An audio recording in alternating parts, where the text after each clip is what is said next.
नमस्ते विद्यार्थी मित्रों, कैसे हो? खुश हो ना? आज मैं आपको कक्षा 6 का पहला चित्र पाठ जो कहानी रूप में चित्र के रूप में दिया गया है वो दयालु शिकारी आपको यहाँ दिखाऊंगा और मैं जो बोलूँगा आप सुनेंगे। तो आप सब अब इस डैशबोर्ड पे ध्यान देना। घना जंगल था, घना यानी कि बहुत घाट जंगल था। उसमें एक शिकारी एक दिन शिकार करने के लिए गया। आप देख रहे हैं, शिकारी ने देखा कि हरण और उसका छोटा बच्चा जो अभी जन्मा हुआ वो शावक घास खा रहे थे। शिकारी ने वहां से गोली का निशान लगाया और वो जो हिरन था उसको गोली मार दी और हिरन को पैर में गोली लगी और हिरन वहां ही बैठ गया। उसका बच्चा उसके पास बैठ के रोने लगा, हिरन भी रोने लगा। ये चित्र जब शिकारी ने देखा तो शिकारी को लगा, अरे रे मैंने ये क्या कर दिया, मुझे ये नहीं करना चाहिए था। तो वो वहां से वो हिरन के पास आया, वहां का चित्र जो उसने अपने नजर के सामने देखा, वहां से वो अंदर से आहत हुई, ये मुझे नहीं करना चाहिए। वो हिरन के पास गया, हिरन को अपने दोनों हाथ में ले लिया और अस्पताल ले गया।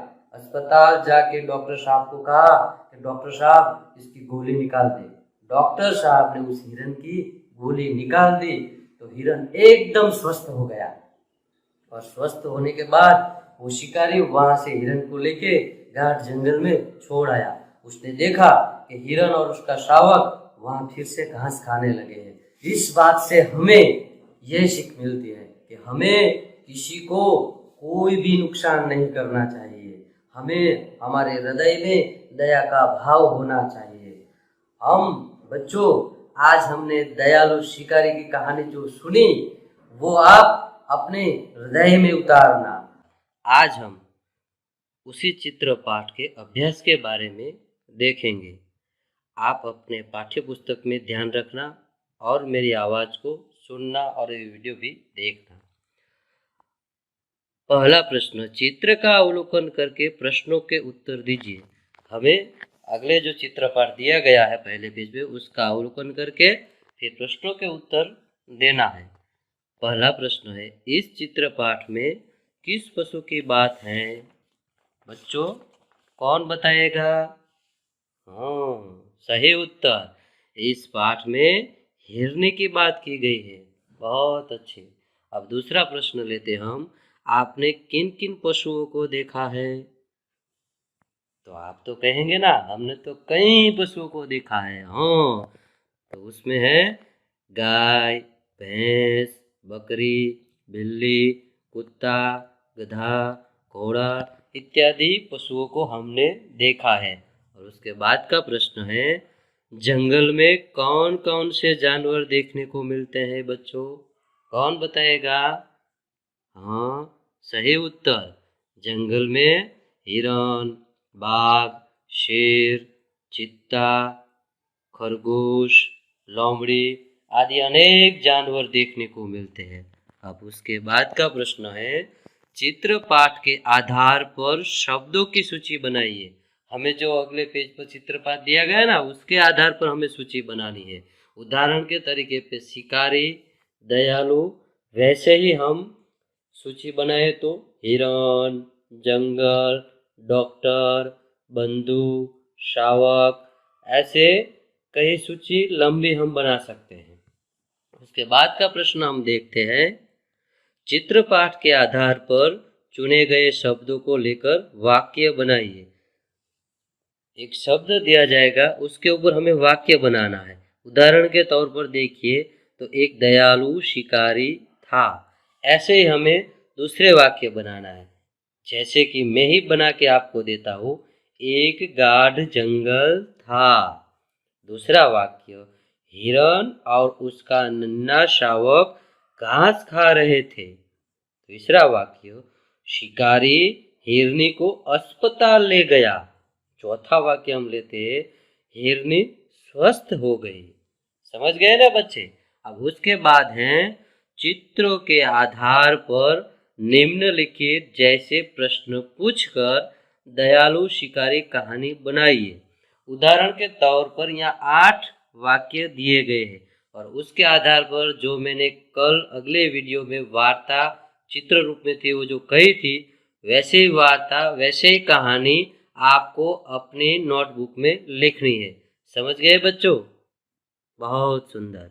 अब उसके बाद है वर्ण के आधार पर अधिक से अधिक शब्द बनाइए।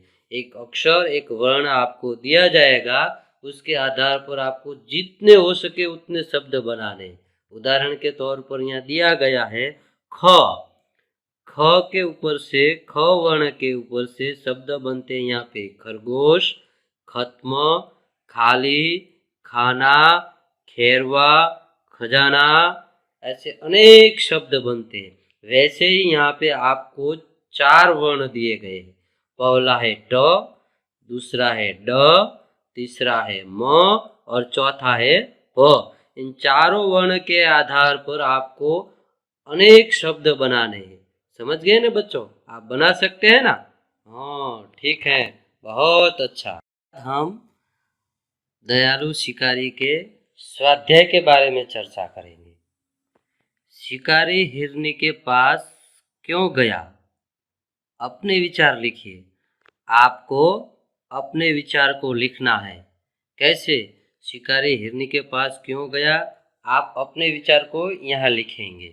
और उसके बाद दूसरा है नीचे 2 प्रसिद्ध कहानियाँ के चित्र दिए गए हैं, उनके नाम लिखकर कहानी लिखिए। यहाँ पे 2 प्रसिद्ध वार्ताएं कहानियाँ हैं वो दी गई है, उसके चित्र को हमें देखना है और उसके ऊपर हमें एक उस कहानी का नाम लिखना है।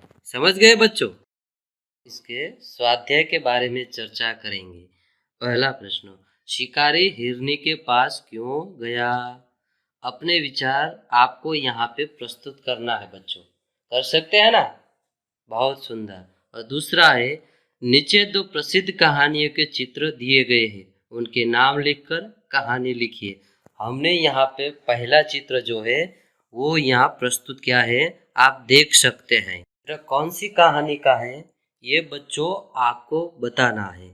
इस चित्र का पहला जो चित्र है, पहला जो दृश्य है वो मैं आपको बताता हूँ, आप जरा गौर से देखना मेरे बच्चों।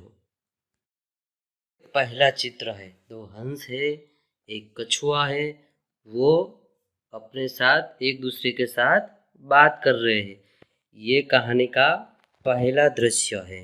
अब मैं आपको दूसरा दृश्य इस कहानी का बताऊं। दूसरे दृश्य में आप देख सकते हैं कि गांव को लोग देख रहे हैं कि 2 हंस बीच में लकड़ी लेके उस पे वो कछुआ लटका हुआ है और वो देख रहे हैं। ये वो कछुआ भी देखता है और दोनों हंस भी देखते हैं। अब हम तीसरे चित्र पे जाते हैं। तीसरे दृश्य में हम देखते हैं कि लकड़ी जो कछुए के मुंह में है वो छूट जाती है और वहाँ से गिर जाता है। इस तरह इस कहानी में क्या है, क्या कहना चाहता है और इस कहानी का हम कौन सा नाम देंगे वो आपको बताना है बच्चों। समझ गए? बहुत अच्छा बच्चों। अब हम दूसरी कहानी देखेंगे। दूसरी कहानी का जो चित्र है वो यहाँ पे मैंने आपको दिखाया है, आप जरा गौर से देखिए। में हम देखते हैं कौवा पेड़ पर बैठा है और उसे प्यास लगी हुई है और वो क्या करता है वो हम अब दूसरे चित्र में देखेंगे। दूसरे चित्र में देखिए कौवा कुंज को देखते हैं और देखता है कि पानी तो बहुत दूर तक अंदर है, तो वो बाहर निकालने के लिए पीने के लिए के क्या करना चाहिए वो सोचता है। फिर उसने एक युक्ति की, उस जो कुंज था उसमें वो कंकर उठा उठा के डालने लगा। उससे क्या हुआ, पानी का स्तर जो नीचे था वो धीरे धीरे ऊपर आने लगा। ऊपर आ गया तो उसने उसमें से पानी पी लिया और वहां से फिर वो धीरे धीरे धीरे धीरे धीरे अपने पंख फैला के आकाश में पानी पी के उड़ने लगा। मित्रों, इस कहानी का भी एक सुंदर नाम पसंद करना है और आपको अपनी नोट करना है। समझ गए? बहुत सुंदर बच्चों। बच्चों आप देख रहे होंगे कि तीसरे प्रश्न में कौवा और लोमड़ी की कहानी यहाँ पे चित्र के रूप में दिखाई गई है। उसके ऊपर से आपको ये कहानी अपनी नोटबुक में लिखनी है। पूरे चित्र मैंने यहाँ पे दिखाया है, वहाँ से सोच के कौवे और लोमड़ी की कहानी आपको अपनी नोटबुक में लिखनी है। समझ गए ना मेरे बच्चों? बहुत सुंदर बच्चों। चौथे प्रश्न पर अब आपको ये बताना है कि प्रश्न 2 और प्रश्न 3 में आपको कौन सी कहानी अच्छी लगी और क्यों, ये आपको अपनी नोटबुक में लिखना है। समझ गए? बहुत बढ़िया। अब प्रश्न 5वां है, नीचे दिए गए शब्दों के विरोधी शब्द घेरे में से ढूंढकर वाक्य प्रयोग कीजिए। उदाहरण के तौर पे यहाँ दयालु दिखाया है तो उसका विरुद्धार्थी शब्द है निर्दयी। वैसे ही यहाँ आप देखते हैं कि यहाँ पे घेरे में जवाब दिए गए हैं और यहाँ पे दयालु, बहुत, स्वस्थ, खुश, जन्म, बुराई, इन शब्दों के विरुद्धार्थी शब्द इस घेरे में से ढूंढ के लिखना है और फिर उसके ऊपर आपको एक बनाना है।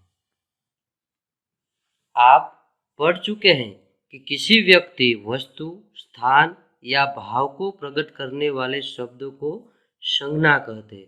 आप समझ गए ना? संज्ञा किसे कहते हैं?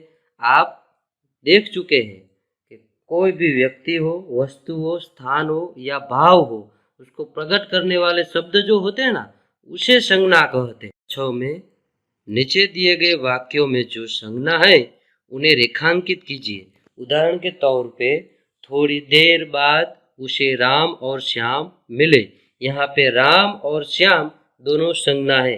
इसी तरह यहाँ पे हमारे सामने 5 वाक्य रखे गए हैं, उसमें से आपको संज्ञा है वहाँ पे रेखांकित करना है। समझ गए ना? ये आपको अपनी नोटबुक में लिखना है। और उसके बाद 7वां प्रश्न, अंदाज अपना अपना। यदि शिकारी की जगह तुम होते तो क्या करते? आप सब बच्चों को इस बारे में चर्चा करनी है। अगर शिकारी की जगह पर अगर मैं होता, तुम होता तो हम क्या क्या कर सकते हैं, क्या करते, इस बात पे हमें चर्चा करेंगे। समझ गए? यहाँ पे हम हमारा इस पाठ शिकारी का अभ्यास और स्वाध्याय यहाँ पे पूर्ण करते हैं। बच्चों, अभ्यास और स्वाध्याय आपको अपने नोटबुक में लिखना है। धन्यवाद।